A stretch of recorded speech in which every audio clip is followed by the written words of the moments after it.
Buenas noches, estimados oyentes, amigas, amigos, compañeras, compañeros. Nuevamente estamos, como todos los últimos miércoles, a las 20 horas con el programa El Ciclo de Historia de la Democracia en Chile, ¿ya? En la cual tenemos como panelista a nuestro querido amigo Juan Carlos Leighton. Compañero, Gómez. ¿cómo está? Bueno, Gómez, perdón, Juan Carlos Gómez Leighton. ¿Cómo está, compañero? Buenas noches. Buenas noches. ¿Cómo está para el programa de hoy día, compañero? Bien, pues, compañeros, bien.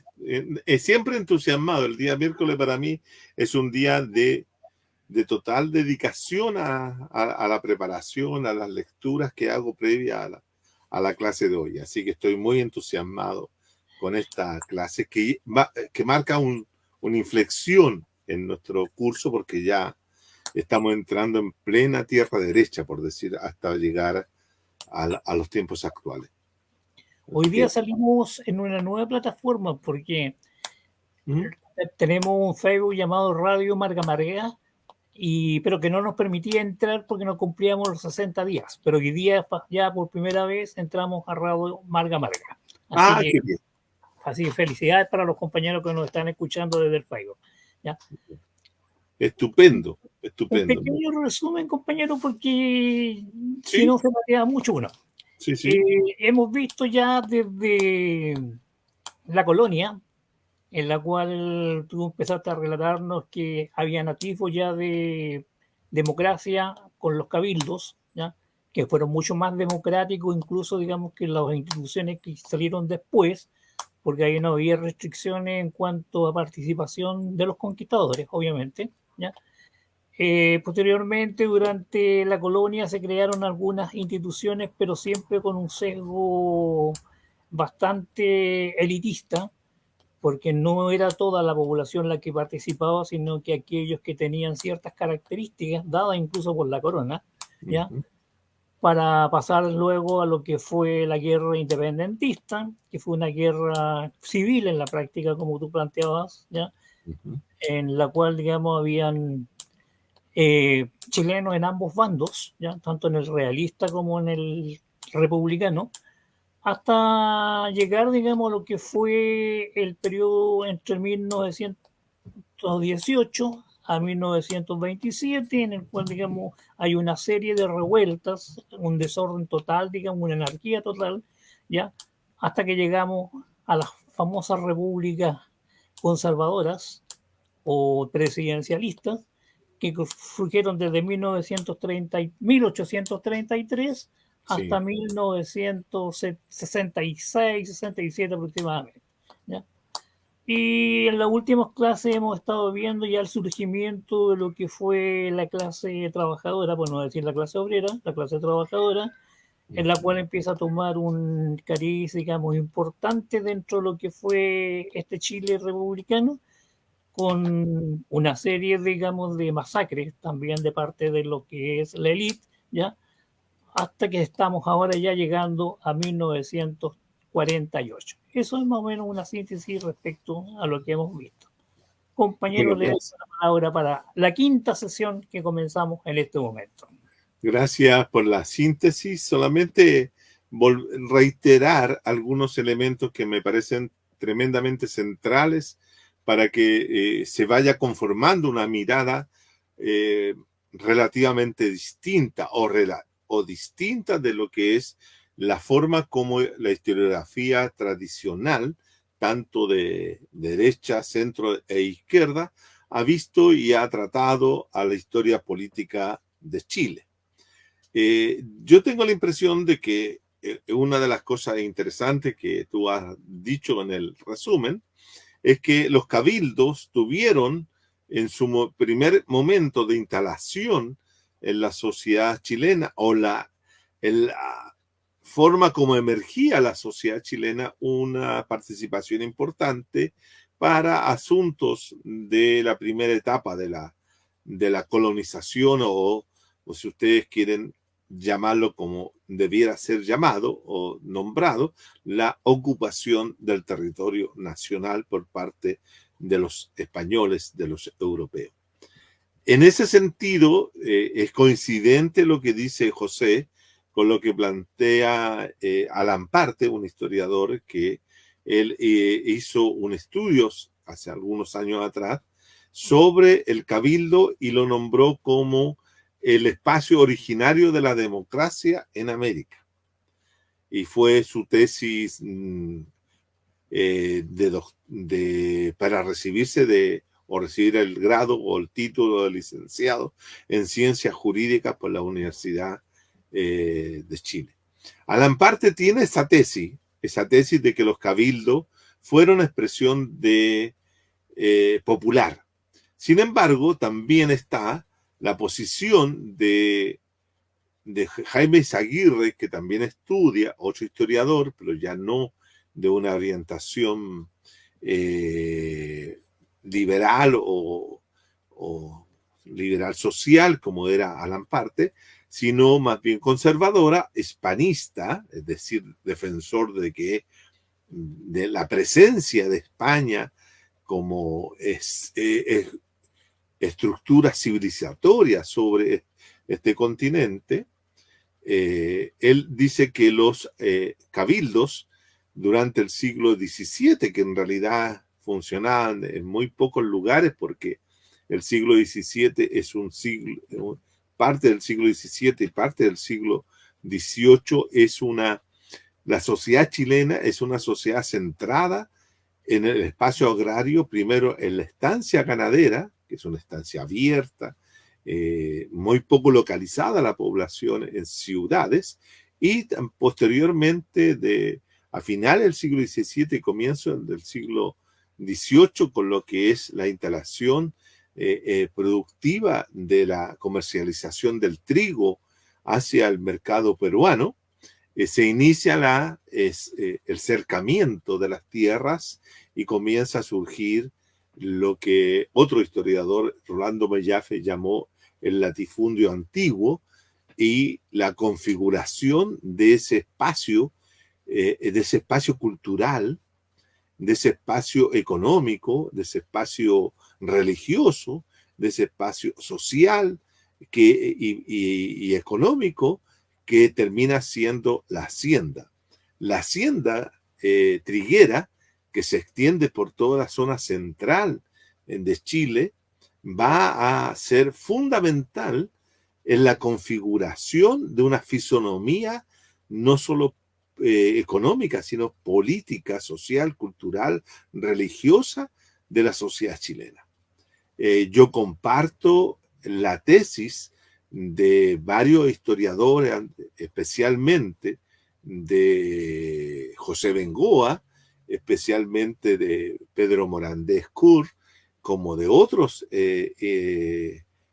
estudiosos latinoamericanos que han señalado que la hacienda, la gran propiedad, es la que produce no solo ciertos tipos sociales o establece formas de relaciones sociales de dominación en la cual se constituyen, ¿cierto?, esa élite poderosa, esa élite de gente que tiene el control de la propiedad, y la propiedad que pasaba, que no se subdividía en el siglo XVIII, fundamentalmente porque estaba la institución del mayorazgo. ¿Y qué es lo que era el mayorazgo? Era la transmisión de que las tierras la heredaba el hijo mayor de un X familia. Eso permitió, ¿cierto?, la constitución de una élite tradicional, una élite poderosa que tenía el control de la gran propiedad, de casi todas las propiedades del país, y al mismo tiempo era una élite muy pequeña, una élite que no pasaba del 3 o 4% de la población, hasta el 7% lo constituía una élite poderosa de grandes propietarios y de grandes familias. La familia Larraín, la familia Carrera, es decir, eran familias poderosas en ese sentido. Los Irradázaval posteriormente, etcétera, se van incorporando, ¿cierto?, a una élite que es poderosa. Y debajo de esa élite estaban, ¿cierto?, todas las demás sectores sociales que lo componían tanto los españoles pobres, que pasan a ser inquilinos, y eso lo demostró claramente Mario Góngora, y los sectores populares, los mestizos, las castas, los zambos, y todas las mezclas sociorraciales que se constituyó, sobre la cual se constituyó la sociedad chilena. Pero quiero decir, esto es importante porque la hacienda es la matriz de donde emerge el Estado.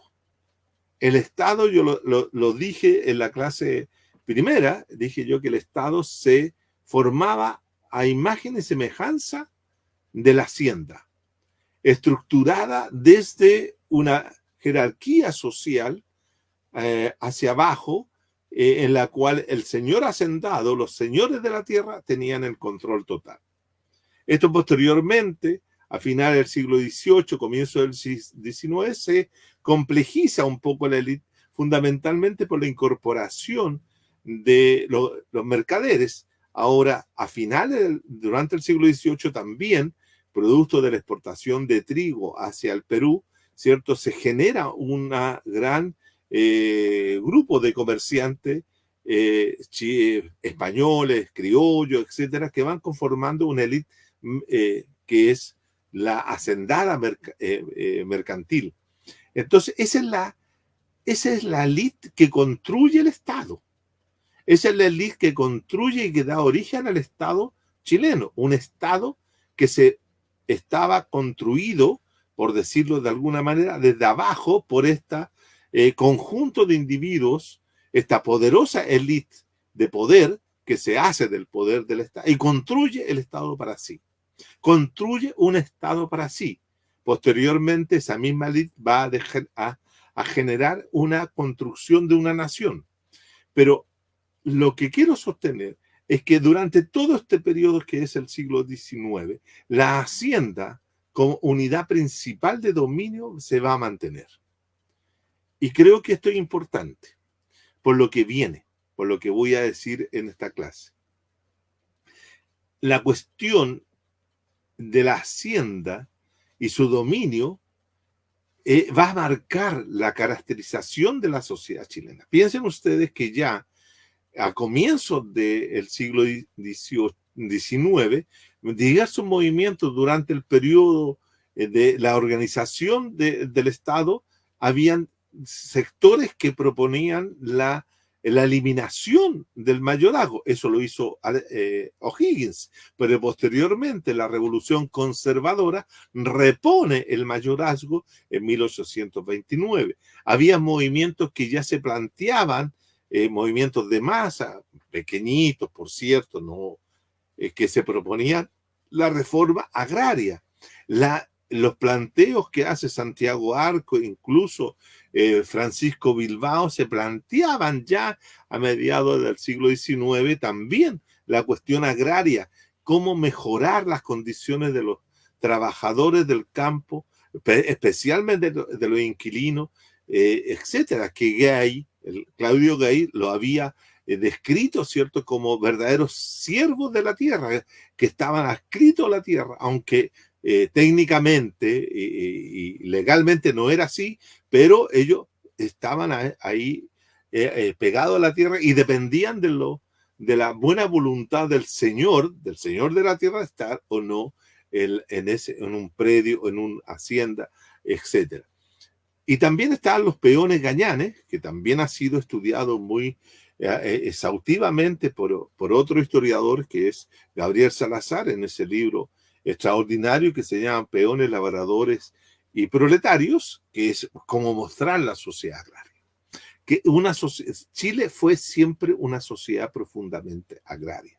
Y por lo tanto, esta situación del predominio de la hacienda siempre quiso ser contrastada por la política imperial. Imaginen, tengan ustedes presente, no imaginen, sino que tengan presente la siguiente política. La política de los Borbones de mitad del siglo XVIII fue la construcción o la fundación de ciudades. Chile tiene una primera etapa de fundación de ciudades que es en el siglo XVI, durante la primera etapa de la conquista, hasta el desastre de Curalaba, cuando ya se destruyen desastre para los españoles, digo, porque eso fue un triunfo de los mapuches, que fueron capaces de expulsar a toda la ocupación y la invasión española que existía en el sur, ¿no? Y por lo tanto despueblan todo de españoles esa zona y se establece la frontera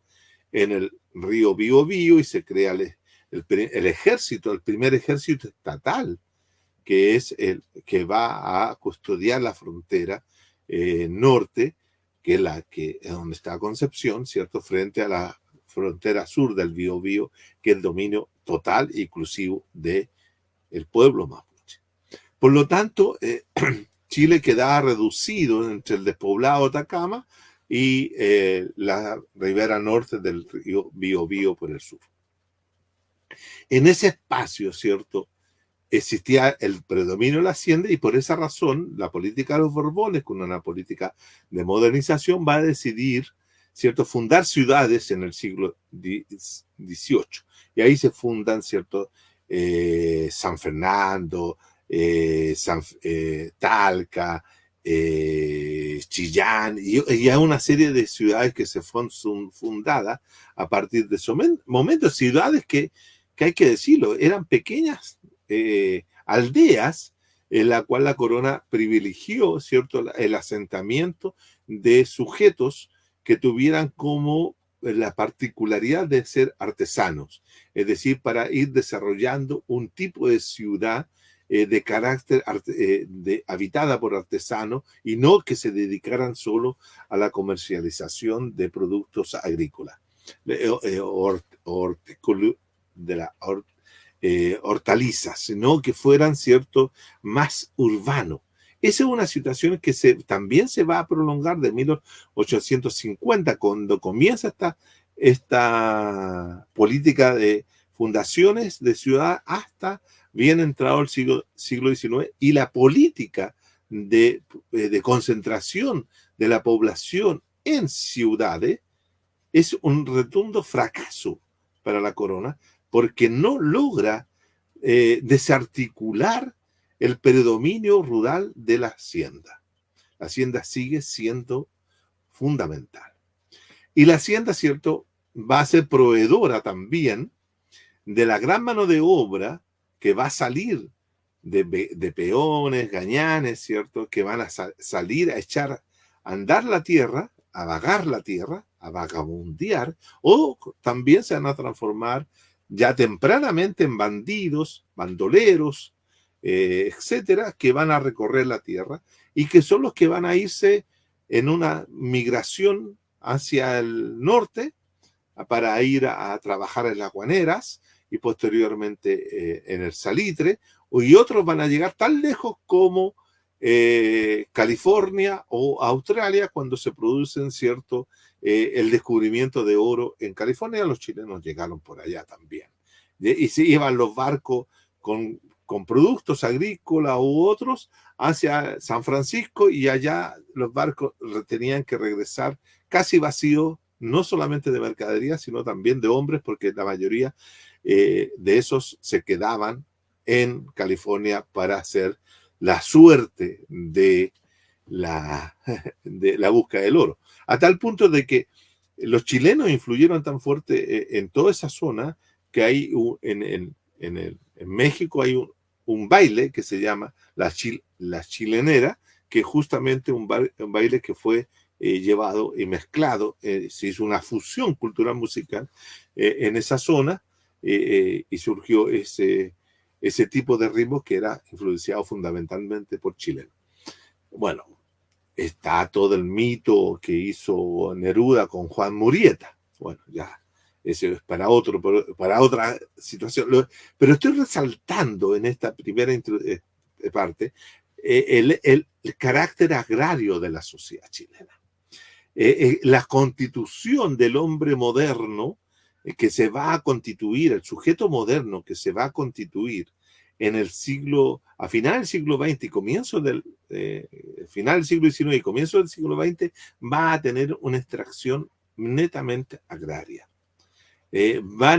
Si ustedes quieren, voy a graficar esa situación en una caracterización que hizo en su momento René Zavaleta, el gran sociólogo boliviano, en que él, estudiando también esta constitución del sujeto moderno en nuestra América y especialmente en Bolivia, y específicamente en lo que fue la revolución de 1952 en Bolivia, él decía que la gran mayoría de las sociedades latinoamericanas teníamos hombres vestidos de overoles, pero con mentalidad campesina. Y cuando uno observa, ¿cierto?, las formas como se constituyó el sujeto proletario en la sociedad chilena, tenemos, ¿cierto?, que los peones gallanes, ¿cierto?, fueron los que poblaron el norte y fueron los que poblaron las salitreras, las que se concentraron, y ahí surgió un movimiento obrero bastante rebelde, bastante combativo, pendenciero, porque era la forma, el estilo de los peones gallanes. Mientras que el inquilino siempre se acostumbró, siempre fue un sujeto que estaba más dispuesto a obedecer. Y tenemos un movimiento obrero que muchas veces tiene esta dualidad, ¿no? El movimiento sindical de final del siglo XIX y comienzo del XX tiene esta dualidad, en la cual por un lado se vuelve rebelde y por otro lado acata. Por un lado se vuelve contestatario, que induce a la rebelión, y por otro lado a la obediencia, al sometimiento, al acatamiento, ¿no? Pensemos que esa contradicción entre al interior de los sectores populares, al interior de los sujetos subordinados, a los dominados, ha estado presente hasta el día de hoy y condiciona, determina e influye, ¿cierto?, de distintas formas la configuración también del comportamiento político de los sujetos al interior de un régimen político específico, democrático o no. Digo esto porque es interesante tener presente de que el Estado chileno se forma como un Estado centralizador con una figura, ¿cierto?, dirigiendo todo esto, el señor, el hacendado, se asemeja no al rey, no se asemeja a la figura del monarca, sino que es el hacendado. Es el hacendado, ¿no? Que es lo que se ha planteado como que el peso de la noche, ¿no? No es el rey, es el hacendado, que es el sujeto que tienen los hombres y mujeres más cerca, ¿no? ¿Por qué es importante esto? Porque, como decíamos en la clase pasada, el régimen político que se constituye entre 1932 y 1948, que yo le llamo un régimen semidemocrático excluyente, va a tener un elemento central en 1938. Decía yo que en 1938 se produce el triunfo de Pedro Aguirre Cerda, encabezando, ¿cierto?, una coalición de partidos de izquierda llamada Frente Popular, conformada por el Partido Socialista, que había sido fundado en el 33, y principalmente como gestor y principal promotor de esa política del Frente Popular había estado el Partido Comunista de Chile. Y en alianza con el Partido Radical, que representaba, por cierto, no solo a la pequeña y mediana burguesía, llámese capas medias o clases medias, sino también representaba a los sectores laicos, también terratenientes o más liberales, si ustedes quieren, liberales sociales avanzados, para diferenciarlos de los liberales más tradicionales. Ese ese sector llegó al poder. Y decíamos que habían llegado al poder con una política de democratización de espacios. Y uno de los espacios que buscaba democratizar el Frente Popular era justamente entrar donde la política que se había practicado desde el siglo XIX en adelante, desde la constitución del Estado y de la configuración de la República, como de la configuración y constitución de los distintos regímenes políticos que contiene la República, que es el régimen autoritario conservador o el régimen liberal autoritario, como el corrupto régimen parlamentario. Son regímenes, no son repúblicas. Quiero llamar la atención sobre este punto. Hay una sola república de larga duración, pero hay 3 regímenes políticos al interior de esa república, con un solo Estado o una forma de Estado bajo la dominación elitista. Bueno, al triunfar el Frente Popular, quería ingresar a espacios políticos que la política, como digo, no había ingresado durante el siglo XIX. ¿Dónde no había ingresado la política? Justamente en el espacio agrario. No había entrado la política moderna, no había penetrado el espacio de lo agrario. Lo agrario, las haciendas seguían siendo ajenas a la política que se libraba en los espacios urbanos y especialmente en el espacio santiaguino, de porteño, de Valparaíso o Concepción o del norte. Pero la política al interior de las haciendas que comprometiera a los sectores campesinos no había ingresado.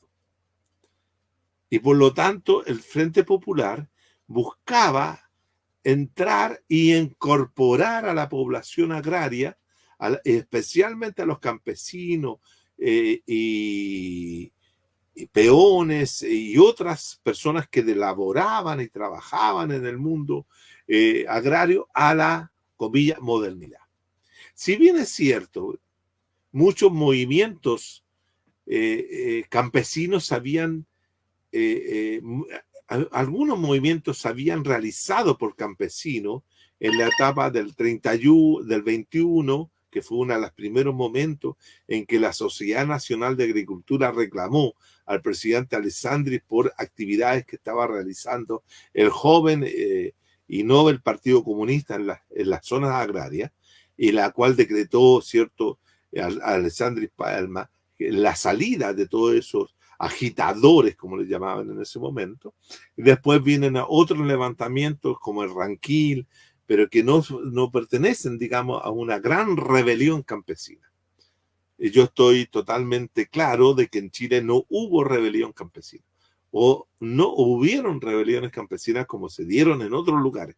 En Chile siempre hubo rebeliones importantes de los trabajadores de la minería, pero si uno busca este tipo de rebeliones sociales campesinas, no las tenemos.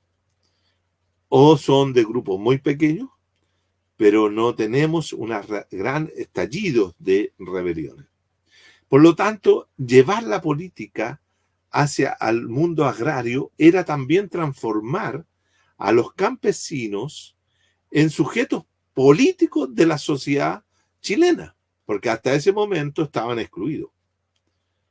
O si participaban, era bajo el control de los señores de la tierra.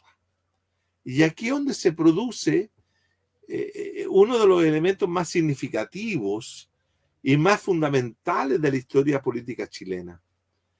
Es que el mundo popular urbano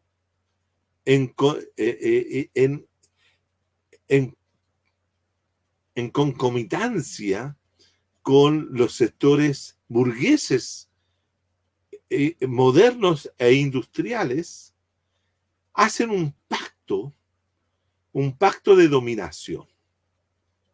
Un pacto de dominación en que van a decidir de que un grupo humano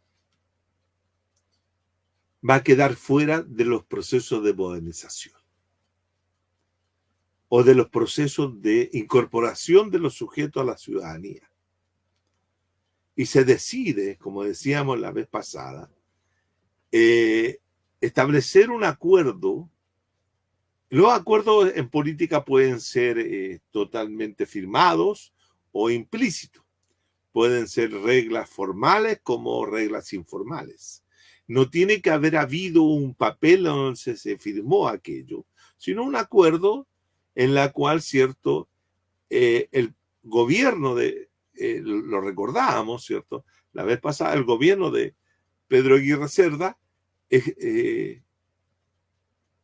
abandonaba, dejaba sin efecto la posibilidad de que los campesinos tuvieran la posibilidad de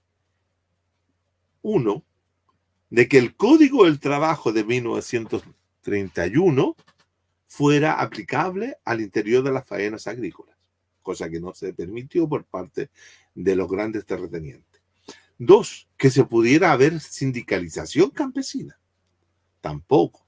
Y menos, en 3, que menos existiera una distribución de la tierra para los que no tenían tierra, para los sin tierra.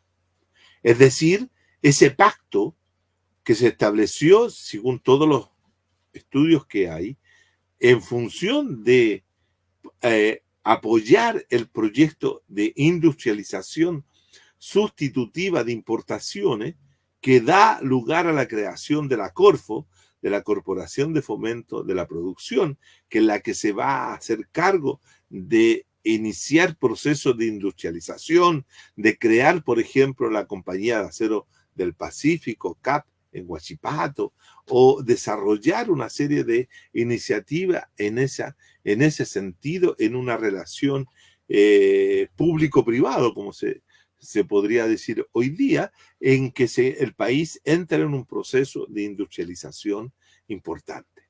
Una industrialización fácil, como diría Aníbal Pinto, pero una industrialización que permite, ¿cierto?, entrar en una modernización totalmente distinta del proceso de modernización oligárquico que se había llevado a cabo entre 1830 y 1930, pero que poner fecha, o 1940. La industrialización es el fomento, el desarrollo también del proceso de constitución y conformación de una clase trabajadora, de la clase obrera moderna. Ya no son trabajadores trabajando, valga la redundancia, en talleres, en pequeñas industrias de 5 o 6 operarios. Ahora tenemos industrias donde hay 200, 300 operarios que trabajan en torno a maquinarias, que esas maquinarias las traían del extranjero y que se armaban y producían acá telares, incluso carrocerías para trenes, etc. Pero había una industria. Hay una decisión estratégica por parte de la clase política de la época de decir, nosotros apuntamos hacia la industrialización. Pero esa industrialización, como digo, dejó afuera de ese proceso de modernización al mundo campesino. El mundo campesino va a quedar fuera de esa situación. ¿Por qué? Porque después de la elección de Gabriel González Videla, va a haber una discusión en el Parlamento, va a haber toda una presentación de una nueva ley de sindicalización campesina, pero que se dicta en 1947, y esa ley de sindicalización campesina, cuando uno la estudia y se revisa, más que permitir la posibilidad de la sindicalización, entregaba en su articulado una serie de artículos que impedían la sindicalización. Los requisitos que ponía para poder fundar un sindicato agrario, un sindicato de los campesinos, de los peones, de lo que fuera, era imposible. Entonces, más que permitir, esa ley prohibía. Y por lo tanto, hombres y mujeres quedaron fuera del mundo agrario, quedaron fuera. Desde el año de 39, 40, 41, del 41 al 51, al 61, hasta 1967, que vamos a ver en su momento, 25 años, casi un siglo, casi un cuarto de siglo, que los campesinos, bajo la modalidad de la República, quedaban fuera de la participación política, pero no solo fuera de la participación política, sino que quedaban fuera del proceso de modernización del país. Para poder tener industrialización apoyada por los grandes propietarios, grandes terratenientes, el sacrificio fue excluir a los campesinos. Y eso lo hicieron sectores de partidos de izquierda, como el Partido Comunista y parte del Partido Socialista, que apoyaron esa legislación restrictiva. Y por lo tanto, esa situación, ¿cierto?, se vivió a comienzos de los años 40 y se mantuvo en discusión. El otro gran segmento de población también que quedó fuera durante esta época, y por eso hemos llamado semidemocrático a este régimen que va del 32 al 47, 48, es las mujeres. Las mujeres no se les permitió ser ciudadanas políticas. Es decir, había una tenaz oposición de distintas formas para que la mujer entrara a participar en política. Por eso tuvo que haber movimiento social. Tuvieron que haber mujeres que se movilizaron. Las mujeres que se movilizan en Menche, mujeres que se dedican por el sufragio, mujeres de clase media, mujeres de clase alta, que se movilizan por conseguir un derecho que es fundamental, que es central, que es el reconocimiento de que hombres y mujeres tienen los mismos derechos políticos, por lo menos en ese sentido. Y las mujeres quedaron excluidas. Y por eso la cuestión agraria es un elemento central para poder explicarse por qué el régimen político de semidemocrático pasa a ser, desde 1948 hasta 1958, un régimen autoritario electoral. ¿Por qué razón? Porque indudablemente lo que determinaron las estructuras gubernamentales de prohibir, de cancelar el proceso de sindicalización campesina, como el de reforma agraria, etcétera, no implica que haya sido acatado por los sectores campesinos o por los sectores interesados en desarrollar dicha actividad, dicha incorporación. Ese proceso de democratización del espacio agrario siguieron existiendo en los años 40 y especialmente después del triunfo de González Videla, intentos de reponer y de reactualizar la ley de sindicalización y de reforma agraria y de lucha de los campesinos. Hay una serie de movimientos, de acciones, más que movimientos sociales, así como estructurados con un proyecto específico. Eran acciones políticas de campesinos que reclamaban su derecho a ser parte de la ciudadanía también. Y eso llevó a que los gremios empresariales y especialmente esa institución que la vimos emerger a finales del siglo XVIII y ser preponderante en el siglo XIX, que era la Sociedad Nacional de Agricultura, volver a insistir, mandándole una serie de cartas, haciendo protestas, manifestándose política y comunicacionalmente a través del Mercurio, a través del Diario Ilustrado y otros medios que ya tenían cierto la élite de poder en esos años para hacer presente de que la disolución de que se estaba realizando de las buenas, comillas, relaciones que se tenían al interior del espacio agrario entre patrones y campesinos.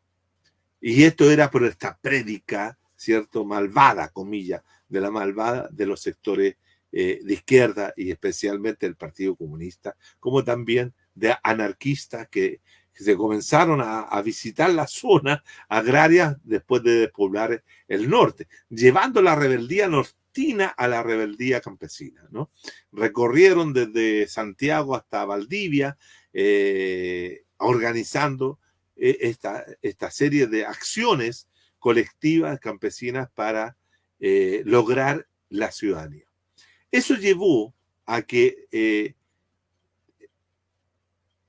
González Videla tomara una actitud ya belicosa con el Partido Comunista, lo cual se agrava en esa década de los 40 con la situación que se vive en Lota, que se vive, ¿cierto?, en la gran huelga carbonífera de los obreros de Lota, Chauer y todo aquel sector de Coronel, etcétera, que tienen la famosa huelga larga, que no tengo mucho tiempo para dedicarle a ella, pero que va a producir, ¿cierto?, ya una molestia mayor en el Ejecutivo de la acción que el Partido Comunista también apoyaba a esa huelga.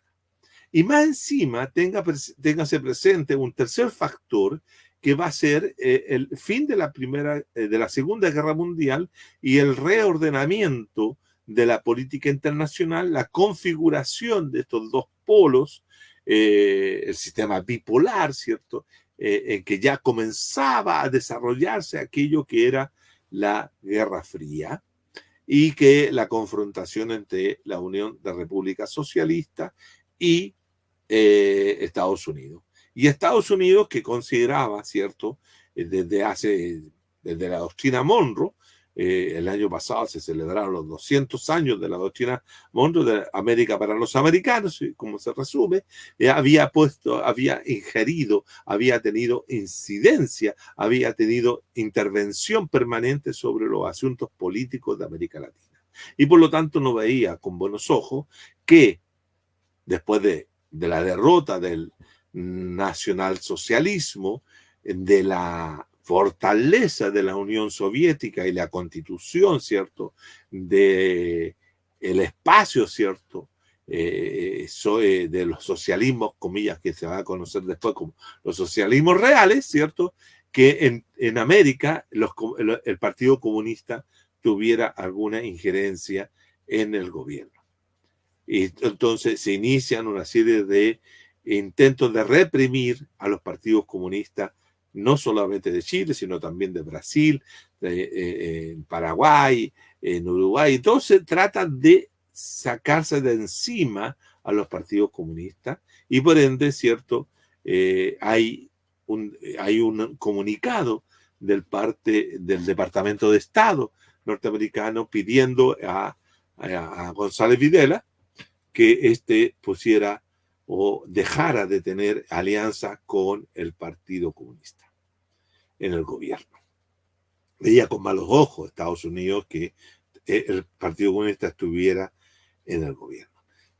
¿Qué es lo que tras Cartón sucede? Se establece en 1947, ¿cierto?, que se pone en vigencia el 48, se pone en marcha, ¿cierto?, lo que es la Ley de Defensa Permanente de la Democracia, que pone fuera de la ley al Partido Comunista.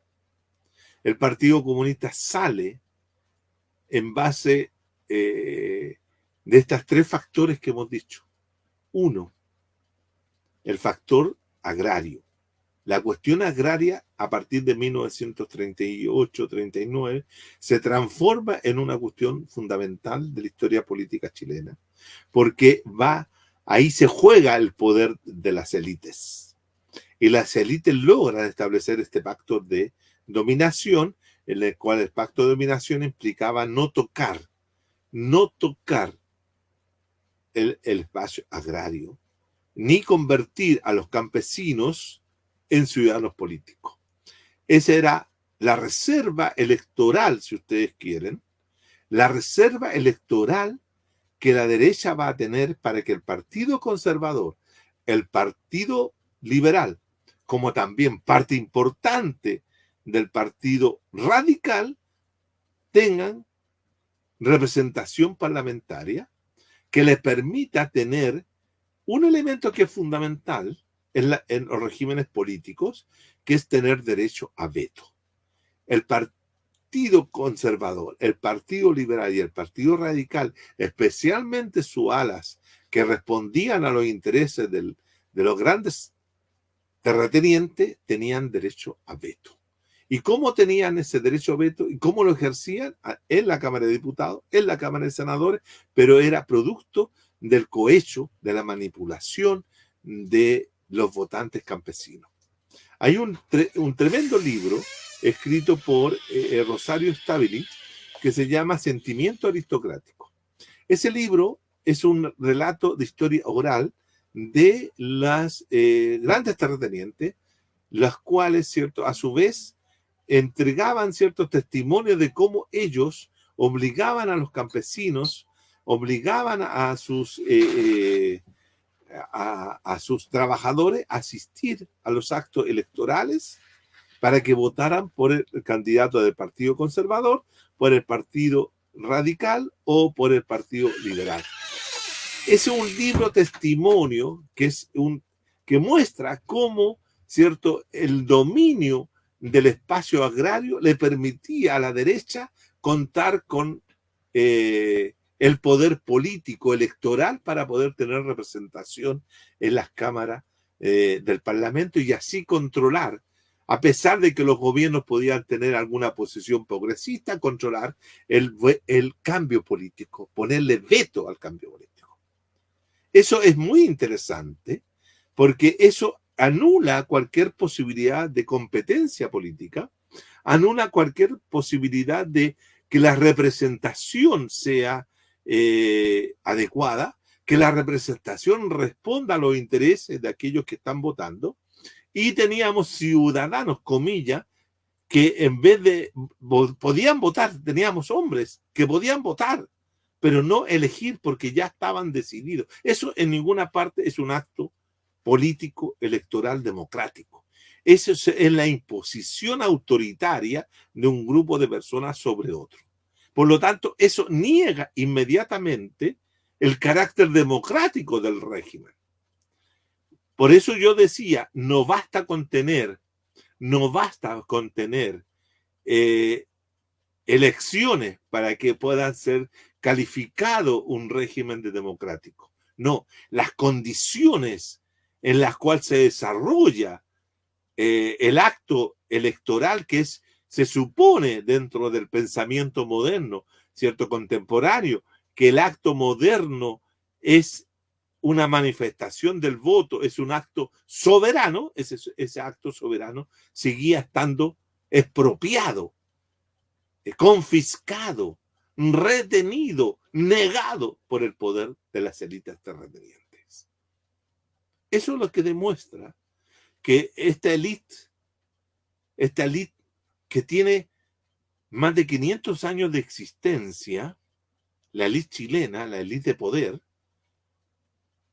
nunca ha sido una élite democrática. Nunca ha sido una élite que permita o que esté interesada en la participación de los subalternos. Los subalternos tienen que estar sometidos, punto. Esa es la lógica. Nosotros nosotros hemos visto en estos días el comportamiento de un sujeto de una de las familias poderosas de una región agraria, minera agraria, exportador de vino o productor de vino, el señor Macaya, Eduardo Macaya, ¿cierto?, que abusa de dos o tres o cuatro menores de edad, y vemos cómo todos los poderes se lo defienden, los poderes de derecha me refiero, y el poder judicial también. Y le otorga al poderoso señor Macaya, ¿cierto?, condiciones distintas que cualquier otro sujeto que haya cometido igual ilícito tiene. Eso es el poder de la clase, el poder que aún conservan estos sectores que se constituyeron, ¿cierto? La clase agraria chilena se constituyó hace 500 años atrás. Bueno, los años que tiene la dominación, y especialmente 200 y tantos años de la vida supuestamente independiente de la sociedad chilena. Entonces, eso es, cuando uno habla de la situación de la cuestión agraria, se está refiriendo a eso. Es el derecho a pernada, el derecho a salir a volantear roto, a tirar, perdónenme la expresión, pero a tirarse a todas las chinas y a todas, violar a todas las mujeres campesinas, las hijas de los inquilinos, etcétera. Ese es el derecho que estos hombres se arrojan a sí mismos desde ayer hasta el día de hoy. Esto no ha cambiado. No ha cambiado. Entonces, la cuestión agraria se transformó en esa principal situación que había que eliminar del asunto. Y se saca. Y se saca y se deja fuera a estos hombres y mujeres durante 25 o 27 años, hasta que vuelve, ¿cierto?, en el año 67, y eso ya lo vamos a ver. Y, curiosamente, se le otorga el voto a las mujeres en el año 1949, y las mujeres podrían entonces comenzar a votar a partir de las elecciones presidenciales del año 52.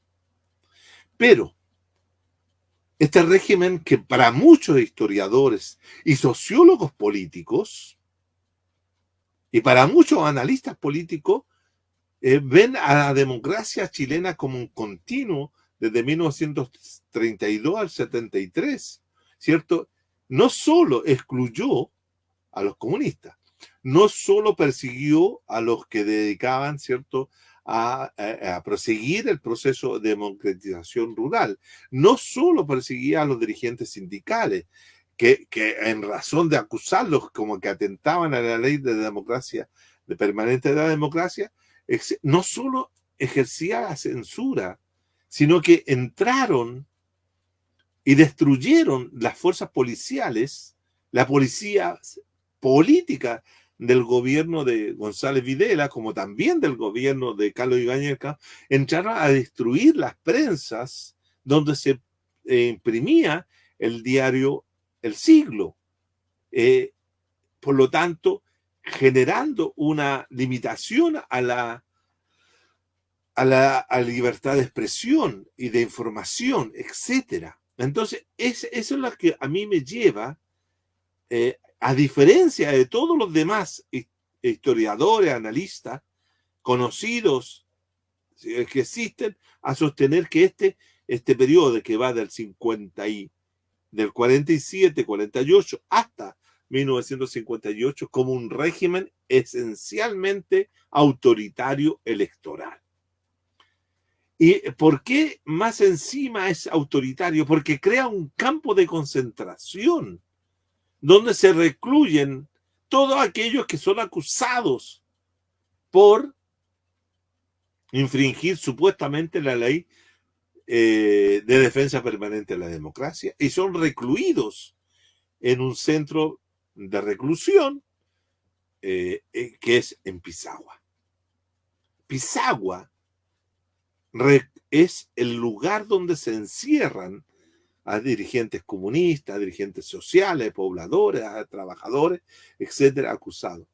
Eso es imposible que cualquier criterio o cualquier consideración sobre la existencia de una democracia, suponer que un régimen aunque tenga elecciones, aunque tenga transferencia del poder en elecciones, como se da en el periodo, reconocerlo como democrático sin reparar que hay un campo de concentración.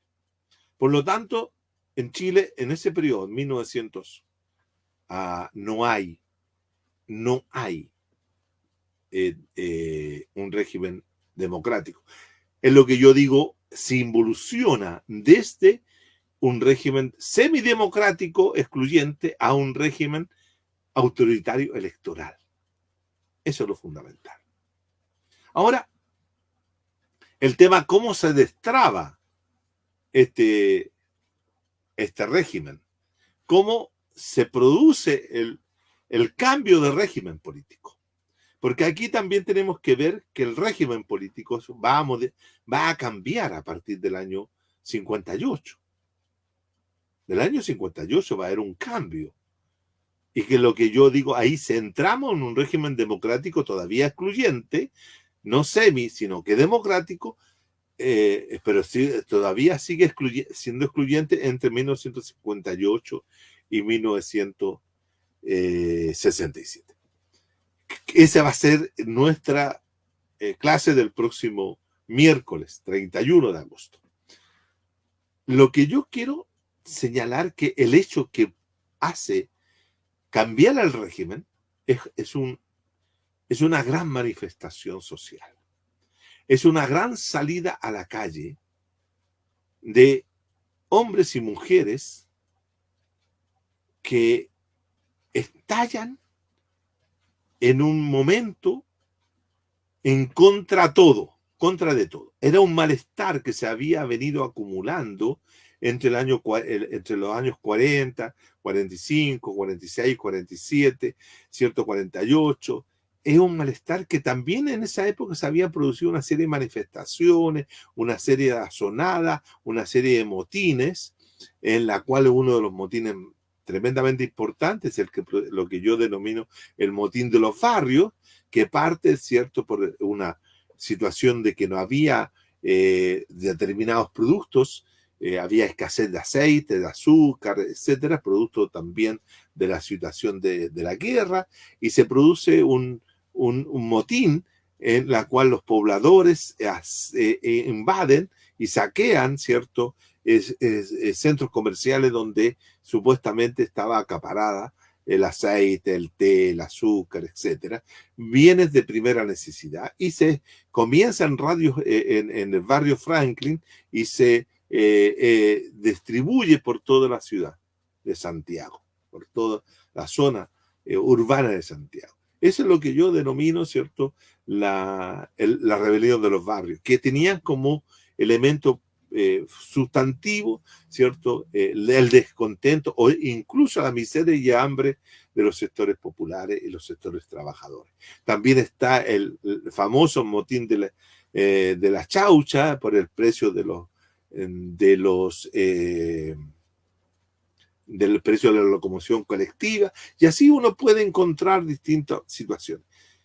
Sin embargo, muchas de esas personas que caían detenidos terminaban siendo mandadas a Pisagua o se les sometía a alguna situación de la Ley de Defensa Permanente de la Democracia.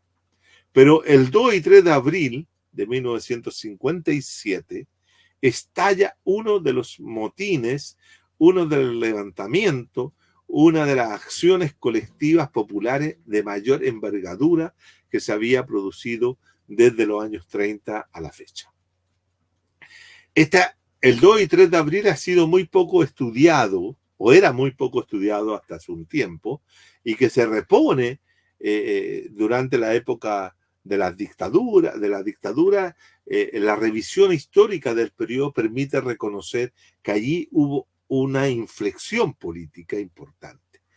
Y el 2 y 3 de abril del 57 ha merecido dos grandes obras, dos estudios interesantes que se han realizado. Una que es la de Pedro Milo, que es un historiador que trabaja actualmente en la Universidad Alberto Hurtado, Él escribe en 1957.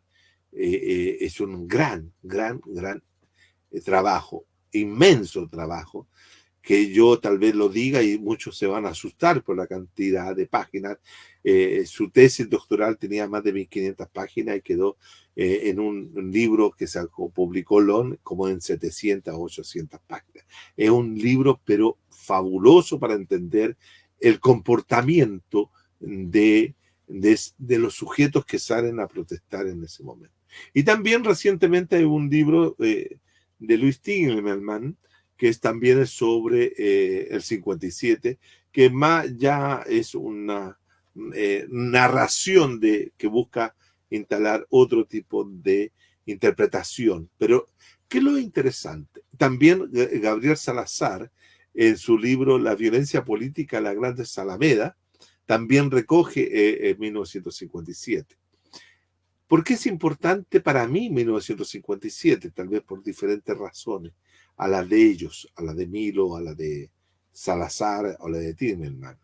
Para mí es la forma como un acontecimiento que es, como digo, un estallido, que al parecer no tiene una conducción política, que es más bien orgánico, que son las masas de marginados, de pobladores de poblaciones callampas, que eran muy importantes en esa época, o de otros sectores populares, salen a la calle a protestar por las condiciones de existencia, materiales, etcétera, y la respuesta del Estado autoritario, nuevamente el Estado autoritario, no es acoger y asumir esa demanda, sino que todo lo contrario, sale a matar.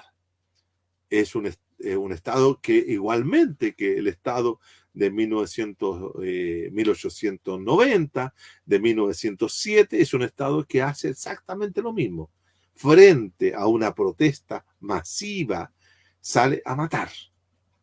Saca a los militares a la calle a matar al pueblo pobre, a matar al pueblo trabajador. Es decir, es una constante en la actitud del Estado Nacional chileno de matar a sus sectores populares. Y por lo tanto, en esos 2 y 3 de abril del 57, que son los 2 días de mayor efervescencia de la protesta, se matan, que en realidad duró como una semana, se matan a más de 30 personas y más de 400 personas quedaron heridas.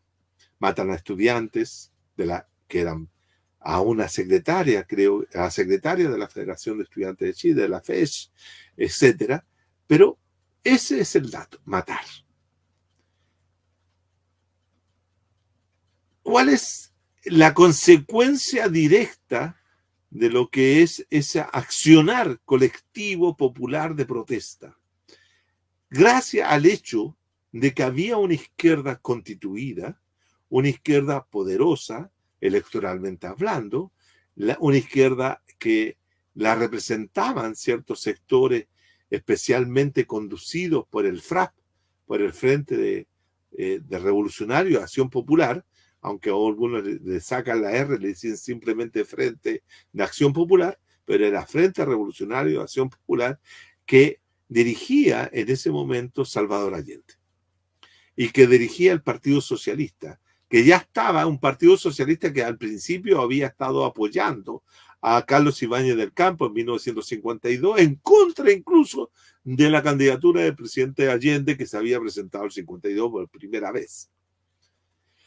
Pero Allende, más sectores del Partido Socialista y otros sectores que se habían aglutinado, ¿cierto?, en ese sentido en el Parlamento, sectores que estaban vinculados, ¿cierto?, de una u otra manera a los sectores comunistas, aunque no podían estar los comunistas porque estaban fuera de la ley, etcétera, logran construir un hecho político institucional. Las acciones colectivas populares, las acciones colectivas de los movimientos sociales, si no tienen una una consecuencia, no tienen una repercusión, no tienen una incidencia en el sistema, pasan a ser acciones interesantes, pero vacías, políticamente hablando.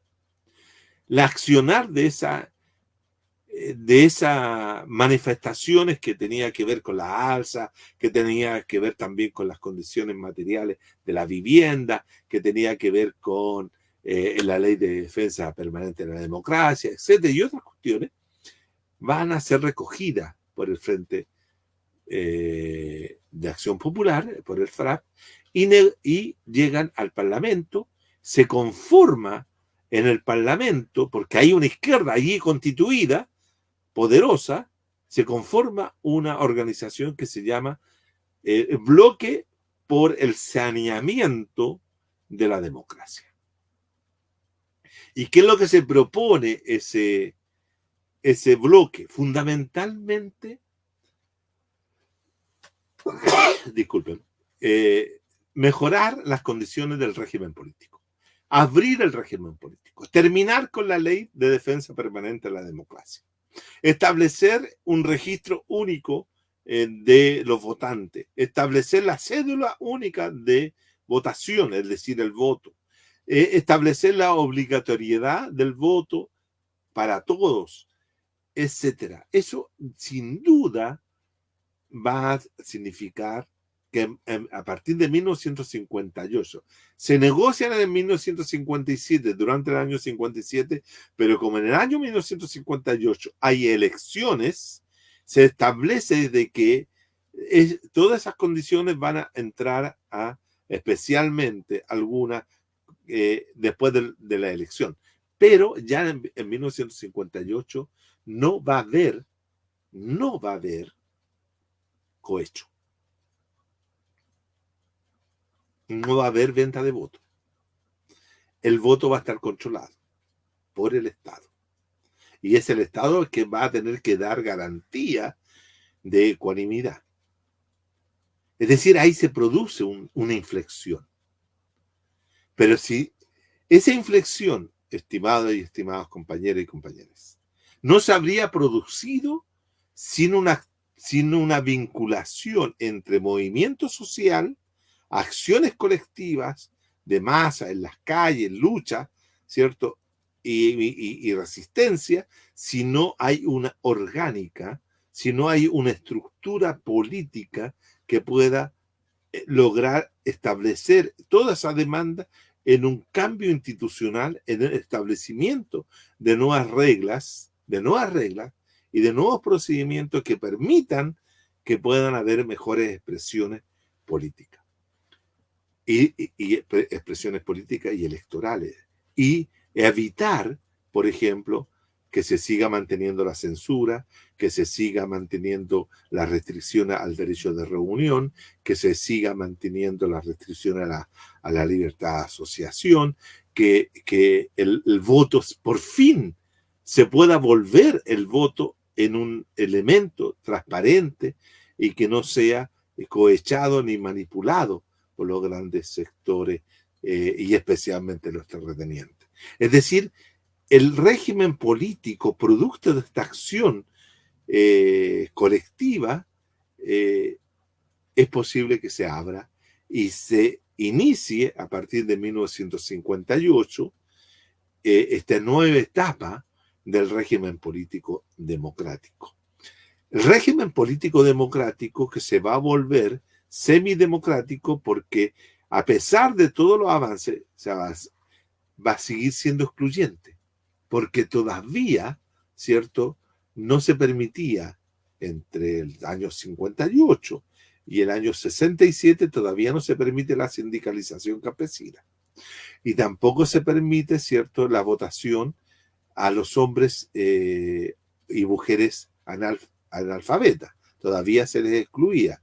Es decir, todavía requería otra vuelta más para poder establecer otro requisito de democracia y que va a ser posible solamente en 1967. Y también con algunas reformas electorales que se llevan a cabo el 62. Termino entonces, ya que estamos en la hora, termino y quiero decir lo siguiente. Yo he tratado de decir en esta clase, de transmitir en esta clase, de generar en esta clase la idea de que el régimen político es un entramado de instituciones, de normas y reglas que dirimen la forma como, lo dije también la primera vez, que cómo se eligen las autoridades para ser gobernados, cómo se constituye el gobierno, el ejecutivo. Pero también hay que tener presente que cuando uno hace la historia de la democracia, tener presente que la forma como se ejerce el poder en una democracia, en una sociedad, también puede distinguirse entre democrática y no democrática. La forma como el presidencialismo de la primera etapa, que es una forma de gobierno, generó un autoritarismo presidencial, dominó gran parte del siglo XIX, que negaba, obviamente, la democracia. La forma como se ejerció el poder durante el periodo del régimen autoritario, excluyente, elitista, corrupto del parlamentarismo, también no es democrático. La forma como Alessandris Palma gobernó el segundo periodo del 32 al 38, también lo hace de manera autoritaria, con mucha concentración de poder, ¿cierto? Lo dije, uno de los elementos que niega lo democrático de ese periodo es la existencia de un grupo de civiles en armas, que eran las milicias republicanas, que se utilizaron como forma de control, no solamente de la población civil, sino también de las propias Fuerzas Armadas. En Chile, en ese periodo, hubo dos poderes que tenían el monopolio de las armas, que la milicia republicana por un lado, y algo el ejército, porque curiosamente las armas que tenía la milicia republicana salían de los cuarteles del ejército. Y luego, ¿cierto?, tenemos un interregno entre presidentes que no ejercieron del todo el poder democrático, porque Pedro Aguirre Cerda, en vez de avanzar en la democracia, hace un cierre de la democracia al negarle a un sector de la sociedad, ¿cierto?, la libertad para poder votar y elegir, como fue la nega, y poder organizarse sindicalmente, como fue el caso de los campesinos. Y también se negó a hacer la reforma agraria. Eso lo continuó posteriormente Juan Antonio Ríos, y por ende el más autoritario de todos resultó ser González Videla, que terminó con ese régimen semidemocrático y estableció un régimen autoritario electoral. Ahora, todos estos presidentes, todos que he nombrado, todos tuvieron ejercicio de manera discriminatoria y criminalizadora de la sociedad. Es decir, todos cometieron algún acto en que se masacró a los sectores populares. Está la masacre de Plaza Bulnes del año 46, está, ¿cierto?, el seguro obrero, aunque sea de derecha, pero son ciudadanos los que fueron muertos en aquella oportunidad por Alessandri. Está represiones varias en todos los gobiernos. En todos los gobiernos. Por lo tanto, el ejercicio del poder, como yo ejerzo el poder también, es una pregunta por la democracia. La forma de gobierno presidencialista en Chile se ha ejercido de manera muy autoritaria, con niveles de violencia y de discriminación muy fuertes. El Parlamento también ha sido cómplice a lo largo del tiempo de esa situación, el otro poder del Estado. ¿Y para qué decir del poder de la justicia? El poder judicial ha sido profundamente en Chile desde siempre, desde la época de la constitución de la Real Audiencia, la época colonial, ha sido discriminador y clasista. estamental en la época y profundamente segregador. Por eso en Chile es correcto afirmar que hay una justicia para ricos, para poderosos, y una justicia para los pobres. Eso está. Y en ese sentido el Poder Judicial es altamente cómplice de esa forma. Por eso hay que, no solamente cuando uno piensa el régimen, tiene que pensar cómo democratizar la acción de los otros poderes. Pero igualmente quiero señalar que la sociedad, si la sociedad y sus elementos principales, los sujetos que la componen, no tienen una formación democrática, no lo van a hacer. La sociedad chilena no ha sido, desde 1810 en adelante, no ha sido una sociedad democrática. Una sociedad democrática. Y entonces una sociedad democrática que aspira a tener democracia, disculpen que voy a tomar café, no puede pensar que tiene un régimen democrático porque tiene elecciones. Esa es la manera más estrecha de entender la democracia. La democracia no se puede entender solo como procesos electorales o la participación de partidos políticos en ella. Pero hay que hacer que la sociedad y sus sujetos sean democráticos. Ese es mi punto. Quiero dejar planteado esto porque igual que en los años 40, a partir del año 58-59, va a reemerger un conflicto que se va a buscar resolver a lo largo de la década de los 60, que es la cuestión agraria.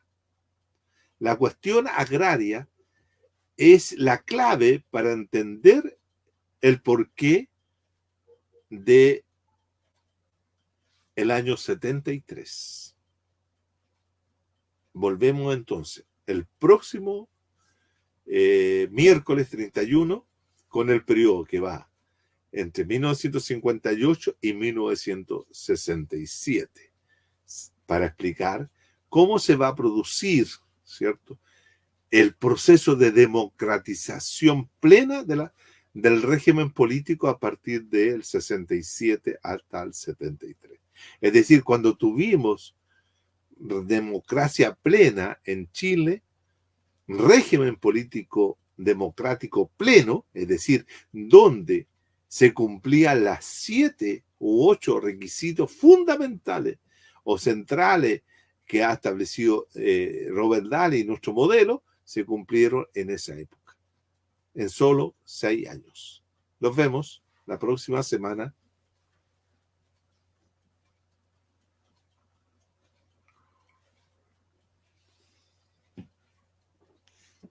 Don José no lo escucho. Está muteado. Ahora sí. Quiero hacerte una pregunta, Juan Carlos. Dígame. A lo que tú planteaste. Tú dijiste que en el año 59, cuando ocurre la famosa sonada del 2 de abril, 57. 57, perdón. El pueblo salió a la calle sin conducción. ¿Pero qué pasó con los partidos de clase que había en ese momento, tanto el PS como el Partido Comunista? Bueno, todas las fuentes, todos los recuerdos y todas las cosas que se ha podido reconstruir en ese momento de lo que fue las manifestaciones que surgieron primero. ¿Cómo surgió el 2 y 3 de abril? Surgieron a partir de movilizaciones de los estudiantes secundarios y especialmente del Instituto Nacional, que salieron a protestar por el alza del pasaje de la locomoción colectiva. Y eran estudiantes que protestaban porque se les subía también a ellos el pasaje, con lo cual estaban molestos, y eso dio fruto a que se fueran incorporando esas manifestaciones de los cabros chicos, fueron incorporándose sectores poblacionales, sectores de pobladores que eran habitantes fundamentalmente de las poblaciones callampas. Y después de eso se incorporó la Federación de Estudiantes de Chile, la FES, después se fueron incorporando los trabajadores y fueron apareciendo también dentro de esa multitud de gente los partidos políticos y especialmente el Partido Socialista, como también el Partido Comunista, que también movilizaron a su gente. ¿Por qué? Porque el Partido Comunista obviamente que va en la clandestinidad, recordemos que está en la clandestinidad el Partido Comunista, va a movilizar a su gente para instalar dentro de las demandas que se hacían de parte de los pobladores, estudiantes y otros, ¿cierto?, que estaban protestando el levantamiento y el fin y la derogación de la ley permanente de la democracia, la ley de defensa permanente de la democracia. Es decir, fue un movimiento que parte, por decirlo así, de manera muy inorgánica, que se van incorporando grupos de distinta naturaleza, pobladores, marginales, callamperos, como se decía, trabajadores, estudiantes, algunos sectores de clase media, etcétera, y que confluyen en una gran manifestación en Santiago, en la cual el día 2 logran nada menos que dominar a la policía, a los carabineros, en ese momento, que tienen que replegarse a sus cuarteles y dejan el centro de Santiago en manos totales de la manifestación, de los pobladores en resistencia, en movilización, en la plebe, recorriendo las distintas calles de Santiago. A tal punto de que el ministro del Interior de aquella época se ve obligado a llamar de manera urgente al ejército que estaba haciendo maniobras en Talca, y vuelven rápidamente en tren hacia Santiago, y ellos salen ya al otro día, el día 3, a reprimir a la población que se estaba manifestando. Y como te digo, tuvo distintos momentos. Es decir, no fue convocada por los partidos políticos de izquierda. Pero lo interesante del fenómeno es que en ese momento habían partidos de izquierda que, en vez de acordar, como otros que hicieron en otro momento, muy cercano en nuestra memoria, que acordaron con los partidos del orden frenar el proceso. Estos no lo buscaron frenar, sino que buscaron lograr que las demandas de que estaban sido expuestas en esa manifestación se llevaran a cabo, se cumplieran. Entonces se decretó el congelamiento de precios de los productos de primera necesidad. Recuerda tú de que en ese momento no estábamos viviendo en una época neoliberal donde el mercado podía hacer lo que ellos estimaban conveniente, sino que el mercado estaba regulado por el Estado.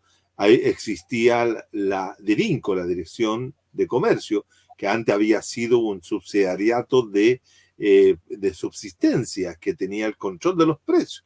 Entonces era muy distinta la forma de resolver aquellos conflictos que se desataban o que se desenvolvían desde la sociedad civil.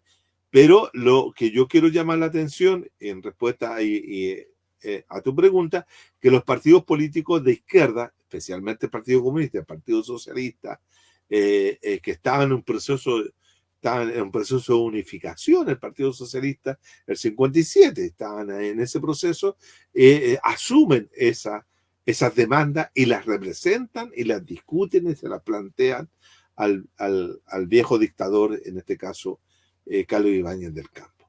Y se establece la derogación de la ley de defensa de la democracia, se pone fin a la clandestinidad y a la ilegalidad del Partido Comunista, pero se establece en ese mismo momento la ley de defensa del Estado, la ley de defensa del Estado, en la cual es que dura hasta el día de hoy, con modificaciones, pero viene de esa cuando te acusan que tú atentaste contra la ley, contra el Estado, te están aplicando esa ley que surgió a partir de ese momento.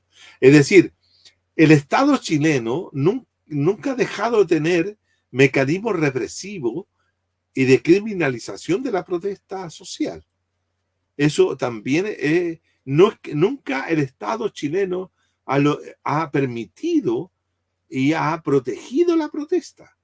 Siempre la ha considerado ilegítima. Siempre la ha considerado como una alteración del orden público.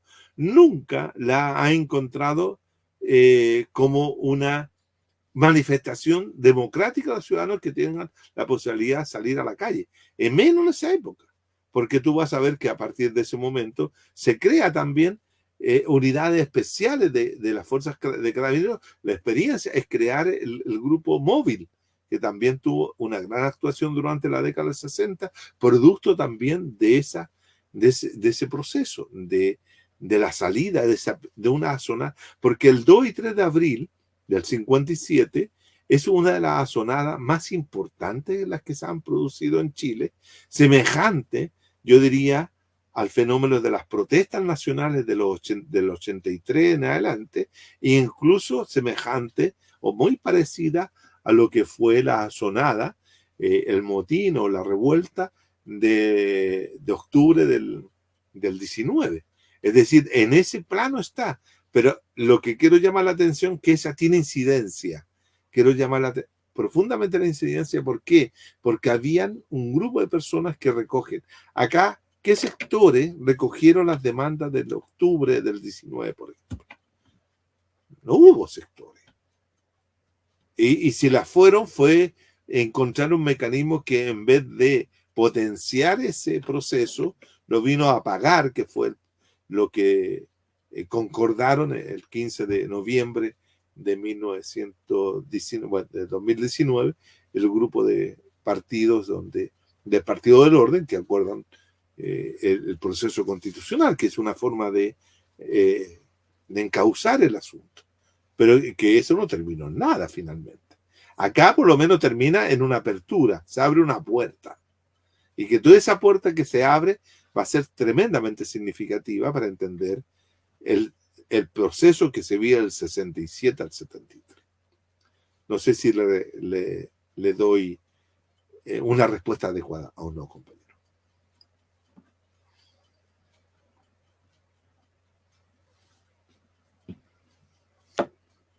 Están en silencio.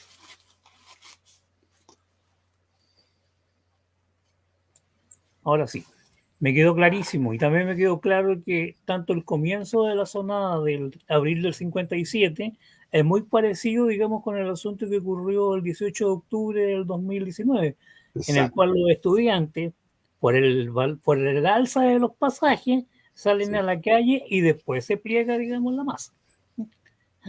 Mira, fíjate que hay varios procesos que son similares. Está la gran revuelta de las chauchas, que se denomina, que es el 46, si no me equivoco, que también tiene que ver con una alza donde también son los chiquillos secundarios y universitarios los que salen a protestar. Ahí el inicio de estas azonadas, por lo menos en el periodo que va del 40 para adelante, para no ponerlo para atrás, tienen como principal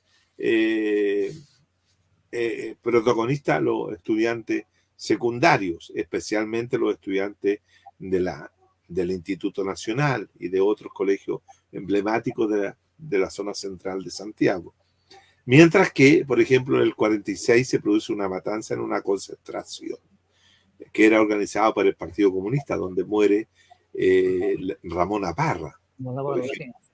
Entonces, ya ese tenía un carácter, ya no era una no era una azonada, sino que era una concentración que termina en una represión muy fuerte. Era una concentración convocada por el partido. Todavía el partido no estaba en la ilegalidad, ¿no?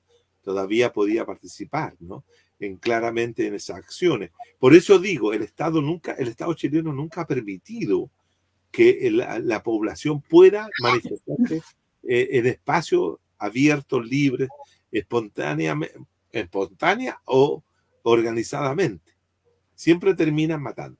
Mira, que fíjate que las cosas que la historia tiene ciertas cuestiones que se entrelazan, ¿no? Que se entrecruzan. El 2 y 3 de abril no solamente fue en Santiago, sino que fue también en Valparaíso. En Valparaíso estalló también, en Concepción. Y el relato no sé si tú te acordarás, pero cuando entrevistan en forma especial a comienzos de los 90 a Michael Townley, el asesino de Letelier y de General Prat, él recuerda que él llegó a Chile en plena protesta del 2 y 3 de abril del 57. Y él dice que él se encontró con un país profundamente convulsionado, con un país que era muy violento, porque le toca vivir, y él lo dice claramente, y él está haciendo el recuerdo del 57. Para que veas tú como situaciones que después, posteriormente, va 10 años o 15 años. 15 años más, el tipo va a tener una actitud de reprimir a la sociedad chilena, ¿no? Y otro dato, Pisagua, y esto no lo digo, Pisagua, quien dirigía quien tenía a cargo la custodia de los presos que estaban en Pinochet. Era Pinochet. Y él se jacta en el libro El Día Decisivo de que él no dejó entrar a Salvador Allende cuando él quiso visitar a los presos como miembro del Parlamento, quiso visitar a los presos de Pisagua. Y él no los dejó entrar. Él se jacta de eso. Entonces te das cuenta cómo dos situaciones que están separadas, ¿cierto? Por alguna cantidad de años, tienen posteriormente repercusiones en la historia política de Chile. La historia es una ligazón de hechos, compañeros. Exacto. Por esa misma razón, yo les decía hoy día, y quería transmitir la imagen, que no basta con tener elecciones. Y esto lo estamos viendo hoy día, ¿cierto? Con los acontecimientos que ocurrieron estos últimos días, lo estamos viendo. Podemos tener elecciones, podemos elegir al presidente, podemos tener elecciones en octubre, etcétera, pero estamos rodeados en una sociedad profundamente no democrática. Es la sociedad, las instituciones que están en la sociedad son democráticas. El poder judicial, lo hemos visto, no es democrático. No es democrático. Entonces, en ese sentido, pensar que solamente la democracia es un régimen es algo que sirve, pero que no. Lo que yo quiero mostrar en estas clases es que, oiga, democraticemos la sociedad primero y después pensemos la democracia como política. Ese es mi punto. Estimado. Estamos. Bien, compañero, tenemos que retirarnos por la hora. Pero ha sido muy interesante la clase de hoy día porque parte de lo que planteó usted, compañero, lo hemos vivido nosotros, por lo menos en mi caso. No, ahora vamos a empezar a sentir mucho de la historia que viene, una historia muy reciente, que tiene 70 años, un poquito más. No, 70 años tiene, pues si lo partimos de 66 años tiene, yo tengo 66, 70 años. Del 58, hasta yo nací del 58, por lo tanto, la historia que viene me acompaña del 58 ahí hasta ahora, ¿no? Entonces eso va a ser muy interesante porque eso también hace mucho sentido a mucha gente. La historia tiene que hacerle sentido a los sujetos que la escuchan, o que de parte de aquellos que narramos, contamos o explicamos la historia, que yo siempre trato de más explicar la historia que narrarla o contar hechos, ¿no? A mí lo anecdótico, el detalle no es lo fundamental. Para mí lo central de la historia es la explicación. ¿Por qué llegamos al 73? ¿Cómo se explica el 70? ¿Qué pasó el 67? Esas son preguntas que hay que hacerse. Y mucha gente, ¿o qué pasó el 64? El 64 es fundamental. ¿O qué? ¿Por qué se explica la derrota de Allende del 58? Sí. ¿Qué explica? ¿Qué explica? Y ahí nuevamente, el 58, ¿qué explica? La derrota de Allende se explica por el poder que han ejercido las grandes familias tradicionales de este país. Los Larraínes, los Mates, toda esa gente. Y vamos a ver que Allende pierde la elección por una aparición, como ya no podían cohechar, ya no podían comprar el voto, ya no podían marcarlo y entregarse los marcados a los campesinos, levantan y financian a un candidato populista, que es el cura Catapilco, que es zamorano, ¿cierto? Y eso lo financia la familia Mate. Y el 64 también, pues, compañero, cuando el Durán se retira de la... Claro, pero ahí es un detalle también interesante, pero se retira Durán porque hay en el 64 una clara intención de evitar el triunfo de Allende, pero a través de no de un mecanismo, sino de hacer que la derecha vote por Frei. Y Frei tiene un dato que es muy importante y que yo lo recojo en un trabajo que hice, que dice: yo no voy a cambiar ni una coma de mi programa ni por 1 millón de votos. Y Frei no hace lo que hizo. Fíjate la diferencia. Frei, que es considerado por mucho como uno de los peores bandidos de este país, Frei Montalva, no hace lo que hizo Pedro Aguirre Cerda. A Frei también lo presionó la Sociedad Nacional de Agricultura, lo presionaron los gremios patronales, lo presionó el Departamento de Estado para que no llevara a cabo la reforma agraria. Y la llevó a cabo. Pero eso lo vemos la próxima semana.